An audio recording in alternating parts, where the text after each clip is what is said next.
Well, hi there, everybody. Now, I know that the first question that you're asking is, this guy got a haircut. He doesn't look quite so much like a hobo now. What's going on? Well, to be perfectly honest with you, I got hit in the face with like a half-eaten Big Mac, and then a guy threw 37 cents at me. So I figured I needed to kind of clean it up. And I mean, to be clear, I was standing on the side of the road with a cardboard sign, so that definitely didn't help. But I'm not saying that it hurt. Here's a little inside baseball for you.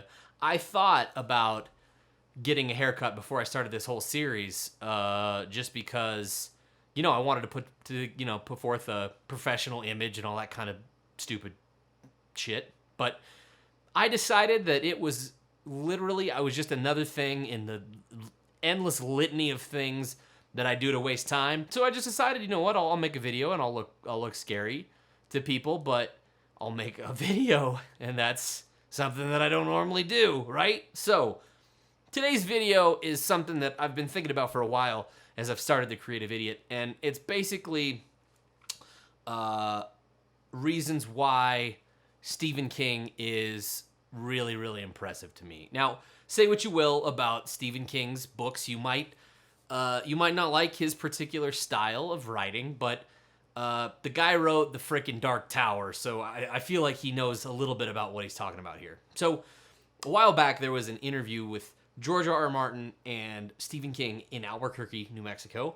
And at the end of the interview, George R. R. Martin basically says, how the hell, I'm paraphrasing because he says cuss words. He basically says, how do you write so much? This is George R. R. Martin asking this question. He says, how do you're always coming out with books? I feel like I can do a chapter every 3 months, and you've got a book every 3 months.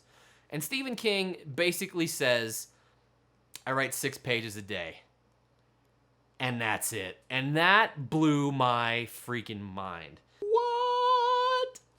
This is George R. R. Martin asking this question. I mean, that makes me feel pretty good if the guy who freaking wrote Song of Ice and Fire is asking this question of a guy. That gives me a lot of hope that I can do something similar too. That guy has writer's block, and that guy has a freaking HBO deal. You can't get writer's block when you have an HBO deal, right? I feel better about my 4-minute internet web series prequel video that has yet to have a complete script or a general direction. If you break down what you're doing into manageable chunks, I'm sketching today. I'm doing lines today. I'm just doing an outline today. It's no big deal. All I have to do is a mind map. It seems so much more doable, right? I mean, hell, I can write 6 pages a day. Stephen King can do it. Why can't I? So here is my blog post about how I kind of break down that concept of 6 pages a day into something that works for me. I have a bunch of little tips and stuff that I've had a little bit of success with. I'm not saying this is a definitive list by any means. You might actually find it super stupid. So if you do, tell me about it. I mean, be nice. Don't be a jerk, because I'll cry. And I mean, when I cry, it's like, I get real keeny with it, and it's all you can see my molars, and it's terrible. So don't, let's not go that far, but I appreciate your honest feedback. If you think my list is good. If you want to see more, that sounds awesome. If you have your own tips and tricks of what works well for you, I'd love to hear about them. This is kind of a long one. I just hammered out 2,000 words like it was my JOB, so I feel pretty good about that. My name is Denny. I am an idiot. Please feel free to subscribe or email, sign up, or whatever you kids do nowadays.